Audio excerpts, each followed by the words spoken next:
Hola a todos y bienvenidos un día más a vuestro canal Mentes Narcisistas. Bien, en el día de hoy quiero tratar una serie de temas que me han venido comentando por Instagram y es que, la gente está interesada especialmente en saber cómo lidiar con la familia narcisista cuando ya se es adulto.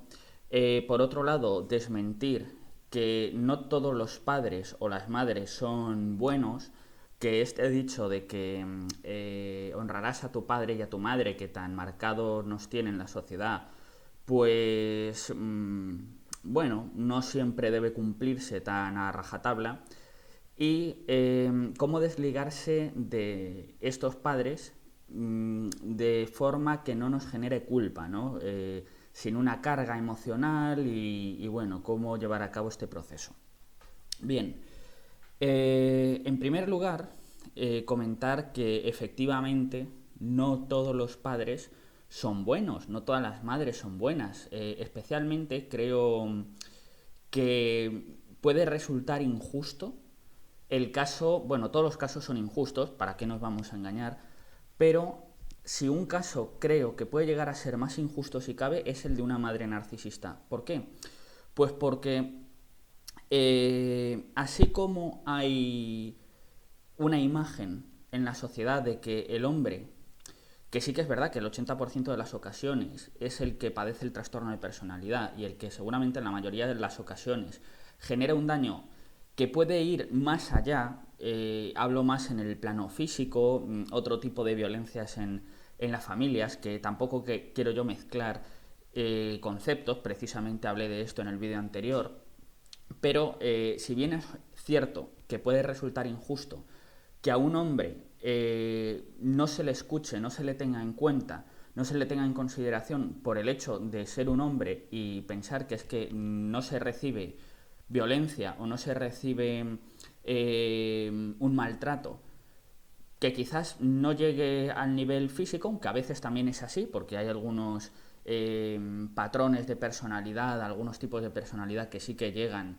a ese punto, pues sí que es verdad que mujeres narcisistas existen, hijas de madres narcisistas existen y eh, por una cuestión que quizás sí que sea cultural, las hijas van, claro, a tener como referencia principal a quienes, a las madres. Las madres son las figuras de apego principales por el hecho de, de tener a los hijos y de dar el pecho, y es la primera figura a la que nos apegamos. También sí, está el padre, están otros familiares, pero la madre pues viene siendo la primera, ¿no? Es su función biológica. Entonces hay que desterrar esa idea de que todas las madres son amorosas, de que todas las madres son cariñosas y son de manera incondicional dadoras de amor, porque no es así. Pero es que hablo tanto para mujeres como para hombres ya adultos de este tipo de familias que cuando expresan lo que han vivenciado y el cómo han crecido no los pueden creer, ¿no?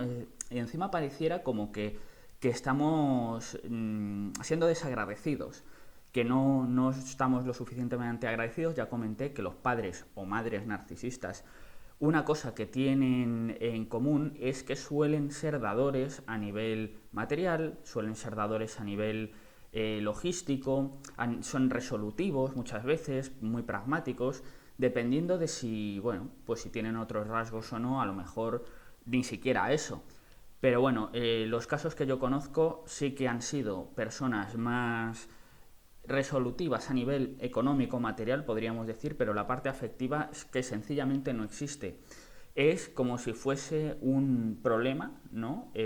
Una especie de algo que está ahí y que dificulta la consecución de tus objetivos, con lo cual hay que desecharlo, hay que desterrarlo, la emocionalidad no sirve para nada.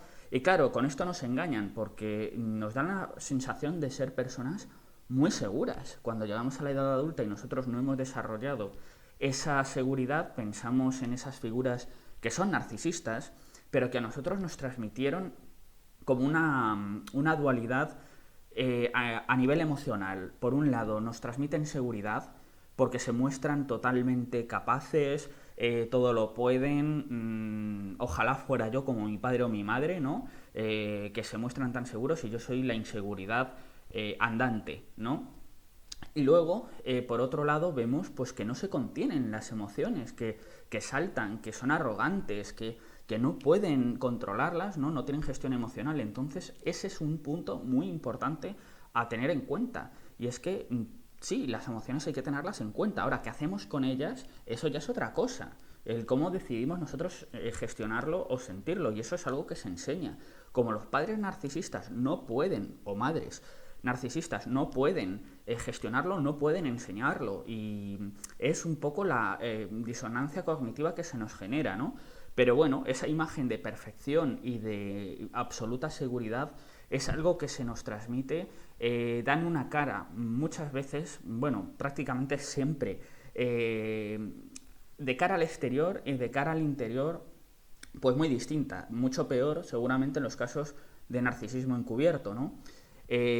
Todo parece perfecto, parecen las familias perfectas, con niños que están bien alimentados y bien escolarizados, ¿no? Correctamente en apariencia todo, pero lo que falta es esa parte emocional, ese vínculo auténtico. Entonces, no se llega muchas veces a generar un vínculo auténtico. Y como no se genera un vínculo auténtico, la persona en la edad adulta sigue buscando, también depende del estilo de apego que haya desarrollado. Si este estilo de apego ha sido más evitativo, nunca desde bien pequeña la persona ha creído en que fueran a ser atendidas sus demandas, sus necesidades, pues seguramente acabe yéndose, dejando a la familia de lado y buscándose la vida, pero va a tener un vacío emocional y no va a conectar muchas veces con su verdadera esencia. Y en mi opinión, por lo que, bueno, es un poco lo que yo tengo entendido, de todos modos siempre contrastar la información porque ni mucho menos es la verdad absoluta, pero sí que es verdad que estas personas tienden a ser los nuevos narcisistas, ¿no? Como la nueva generación de narcisistas. ¿Por qué? Porque ese estilo de apego evasivo es el que tiene el narcisista en su infancia, el que va desarrollando y el que lo convierte pues en una persona con un trastorno. Alguien con un trastorno ansioso ambivalente, pues bueno, podría desarrollar otro tipo de cosas, pero en un trastorno de personalidad narcisista. Entonces, bueno, esto es un poco complejo, no me quiero meter mucho ahí, pero por lo general lo que va a pasar es que si se desarrolla un tipo de apego más ansioso, donde se quiere tener una conexión verdadera, pero al mismo tiempo no se confía en esas figuras, pues va a haber un tira y afloja, ¿no? Vamos a estar intentando hacer conexión, pero al mismo tiempo retirándonos, pero otra vez volvemos, pero y así pareciera como que uno no aprende, ¿no? Y es lo que muchas veces lleva a las parejas disfuncionales, el ir y volver, el ir y volver, y el que nos resulte habitual, porque si encima hemos tenido ese trato por parte de nuestras familias, muchas veces con tratos de silencio, con refuerzos intermitentes, donde hay una indefensión aprendida, ¿no? Donde no sabemos a qué atenernos, pero todo vale, pues al final caeremos una y otra vez en estos hoovering, que en esos regresos de las parejas narcisistas que tan conocidas son. Bueno, he hablado por un lado de esa idea falsa de que no todos los padres son amorosos con sus hijos. Hay que tener muy presente este término, porque el término amor no es lo mismo que querer. Querer significa realmente posesividad, significa necesidad, dependencia, casi como exigencia, ¿no? De quiero estar con esta persona. Ahora, deseo poder amarte. Sí, puede sonar a algunos como, bueno, muy cursi, como se dice aquí en España, como un término que no se utiliza coloquialmente, ¿no? Pero sí que sería lo más correcto, porque, claro, ¿qué es lo que pasa con estas personas? Que sí que se enamoran. Realmente el enamoramiento es algo químico, existe un despliegue mitad sexual, mitad idealización psíquica de la otra persona, que en el caso quizás de estos perfiles narcisistas pues sí que son como muy específicos, ¿no? Y como que realmente doran mucho a la persona, la ponen en un pedestal. Eso a alguien con muy baja autoestima pues claro, le sube muchísimo el ego, que es también con lo que opera. Ojo, esto también es algo que no nos gusta escuchar, pero las personas que no somos narcisistas pero caemos en relaciones así, tenemos también el ego dañado. Actuamos muchas veces con la llamada egoestima, no con autoestima real, y lo que estamos intentando es llenar ese vacío emocional. Y mucho ojo con esto, porque solamente cuando lo hacemos queriendo de verdad darle lo mejor a la otra persona, de manera que incluso si esa persona llegara un momento que dijera, mira, yo soy más feliz sin ti, pues deberíamos de aceptarlo, o es que quiero una relación abierta, ¿no? Y lo hablara, si fuera una cuestión de comunicación. Lo que no puede ser es cuando se dice una cosa y se hace lo contrario y se utilizan artimañas para actuar de manera escondidas. Eso no se puede permitir bajo ningún concepto. La cuestión clave es la comunicación, claro está. Entonces, pues bueno, esa idea de que todos los padres o madres quieren de manera incondicional, y más la figura de la madre, que parece como en la sociedad en la que vivimos, que siempre va a dar cariño, y no, va a haber madres narcisistas, madres psicopáticas, madres con muchos problemas, incluso si no tienen un trastorno de personalidad, que no estén emocionalmente disponibles y que sean utilitaristas. Muchas madres codependientes lo son.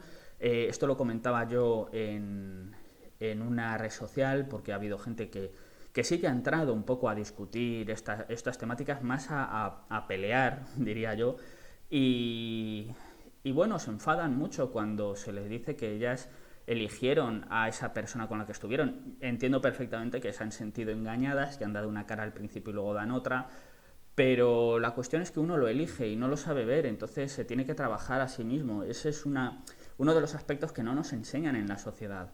Y creo que a un niño igual no se le puede hablar de estas cosas porque no lo va a entender, y porque vamos a posicionar a ese niño contra el otro progenitor, aunque sí que tenga un trastorno. Sí, es verdad. Ahora, ¿quiénes somos para elegir si debe verlo o no debe verlo, si debe tratarlo, ¿no? Cuando quizás el grado de malignidad sea muy elevado, incluso un profesional nos lo recomiende. Creo que lo mejor es siempre irse a un profesional, siempre lo digo. Yo puedo daros mi punto de vista, un consejo, pero el mayor de los consejos es irse siempre a una buena terapia, porque no todos los casos son iguales. Pudiera ser que, bueno, hay un patrón de conducta narcisista y nosotros nunca lo sabremos. Si realmente hay un trastorno detrás, podemos intuirlo, pero no lo sabemos. Y bueno, pues esa, como ya digo, resumiendo, esa idea de las madres son siempre amorosas y siempre cariñosas y lo hacen de manera incondicional, ojo, siempre dan de manera incondicional y protegen de manera incondicional, eso es falso. No siempre es cierto. Apuesto a que la mayoría de las veces sí que lo es, pero no siempre es así. Entonces, desterrar esta idea. ¿Por qué? Porque eso implicaría el querer lo mejor para la persona. Esa es la definición de amor. Sigue el amor a las relaciones, o sea, al comienzo de las relaciones, que son el enamoramiento, ¿no? Como decía, y quizás a los 6 meses, como mucho, creo yo, sería los 9 meses, 2 años, como mucho, pero suele ser entre los 6 y 9 meses. Y esto tiene sentido biológico. ¿Por qué?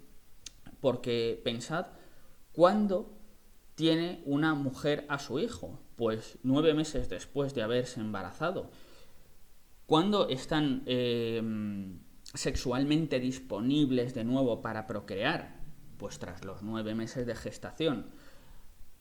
Esto afectaría más, seguramente sí, a la mujer. En el padre también se generan algunos procesos bioquímicos cerebrales que lo preparan para ser padre, y no está tan disponible sexualmente para otras personas, sino más centrado en el cuidado de su nuevo niño.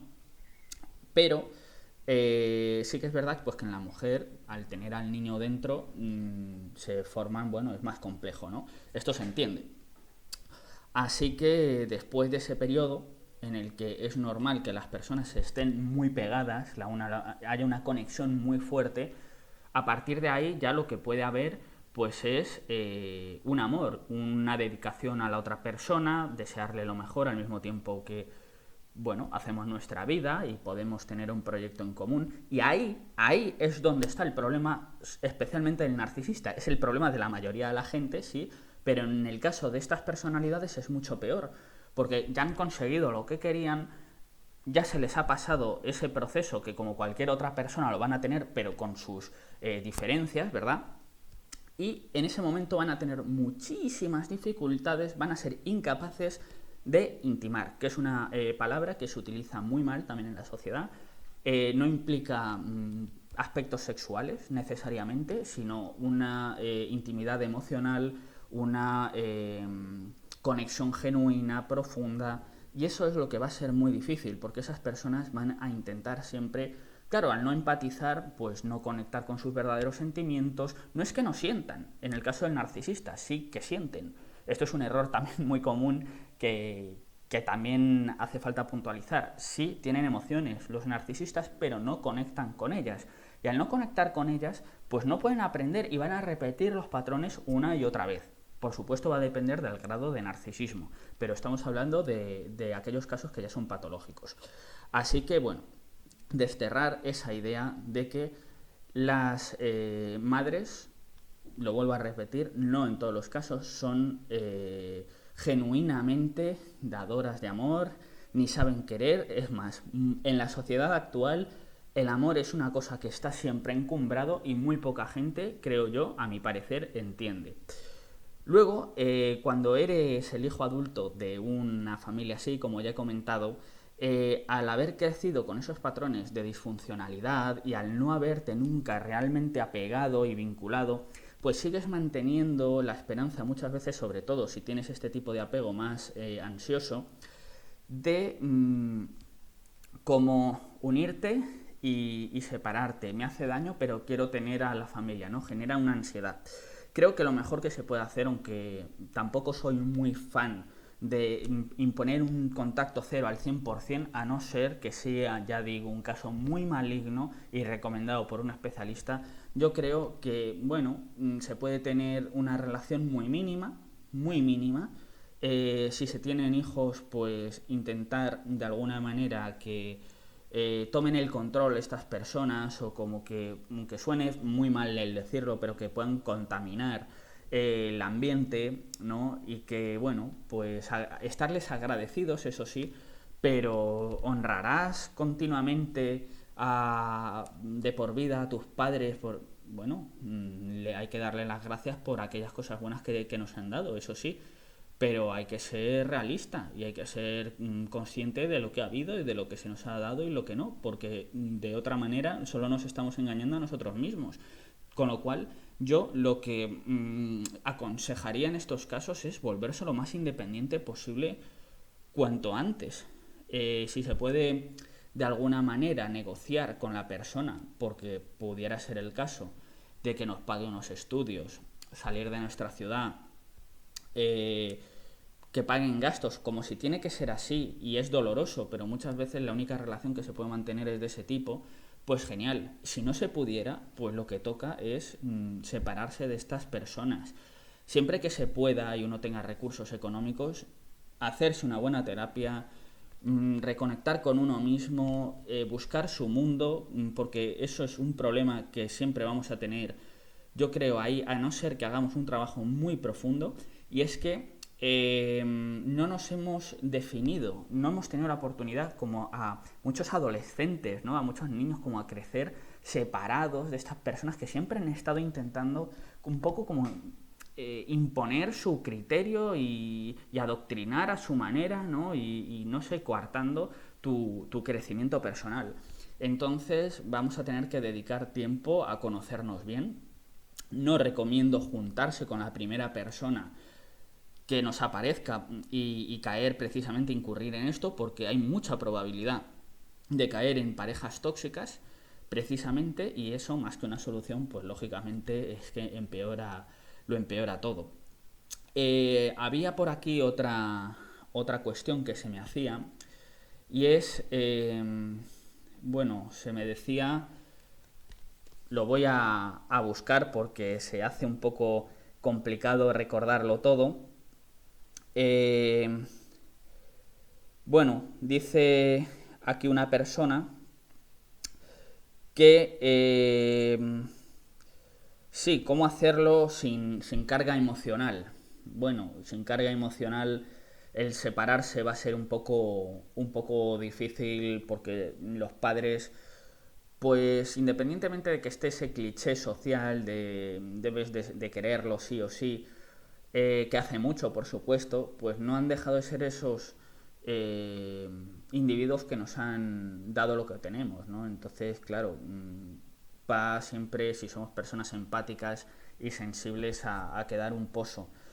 Bueno, pensar que ellos son víctimas de sus situaciones, ¿no? De sus vivencias, que han acabado con ese trastorno, con esos problemas. Por eso, que en su caso fue seguramente tan duro, y es que de seguro que fue así, que han perdido la capacidad de verlo con perspectiva, el cómo son, el cómo se comportan, y que tú sí que has sido capaz de verlo. A lo mejor incluso tu familia te ha ayudado a tener terapias en el pasado, o bueno, a conseguir cierta posición de estudios. Hay familias y familias. Entonces, bueno, agradecer lo que se te ha dado, porque creo que también hay que saber ser agradecido. Pero más allá de eso, eh, nada más. Y perdonarse los errores, porque al igual que ellos hicieron lo mejor que pudieron con las herramientas que tenían, a nosotros pues nos pasó lo mismo, ¿no? Luego, también otra persona comenta por aquí que dice la relación, bueno, es que es más o menos igual todo. Pues la relación de los hijos ya grandes con estos padres, lógicamente, cuando uno ya es mayor, tiene que hacerse responsable de su vida. Sé que no nos han enseñado desde pequeños a hacernos cargo de nosotros mismos, y se hace difícil, ¿no? Y como que llega una etapa en la que, sobre todo si les echamos cosas en cara a los padres narcisistas, pues ya vamos a dejarles de dar el suministro, o bueno, y puede que le demos un suministro negativo y que empiece a haber muchas peleas, pero en el momento en el que ya sencillamente ignoramos, huimos de los conflictos, pues estas personas parecen ansiosas, ¿no? Ya no tenemos la relación que creíamos tener, ojo, porque no olvidemos que todo esto ha sido un tanto ficticio. Y bueno, pues sencillamente nos pueden decir, pues haz tu vida, ¿no? Y no sepamos cómo hacerlo. Pero tenemos que aprender, es que es la única manera. Y responsabilizarnos siempre de que ya nuestras heridas quizás no fueron culpa nuestra, pero ahora sí que son nuestra responsabilidad, y hay que ponerse manos a la obra para cambiarlo, porque puede que el día de mañana tengamos hijos, quién sabe, y podemos haber culpado mucho a nuestros padres, pero será la eterna deuda de que es que así me trataron mis padres y así me comporto yo ahora, y no, y eso no es una excusa. El yo soy así, pues no es una excusa. Hay que detectar los fallos propios, hay que escuchar a la gente que nos dice aquello que a lo mejor no nos gusta escuchar, y cambiar siempre que se pueda. Es mi más humilde consejo, de verdad. Y nada, creo que me estoy extendiendo demasiado, igual me he repetido mucho, pero siempre creo añadir un poquito, ¿no? Así que nada, que me alegro mucho de que hayáis visto este vídeo. Cualquier punto que queráis que trate, una vez más lo digo, comentádmelo en la caja de comentarios aquí en YouTube, en Instagram. Y nada, pues nos vemos en un próximo vídeo. Un saludo.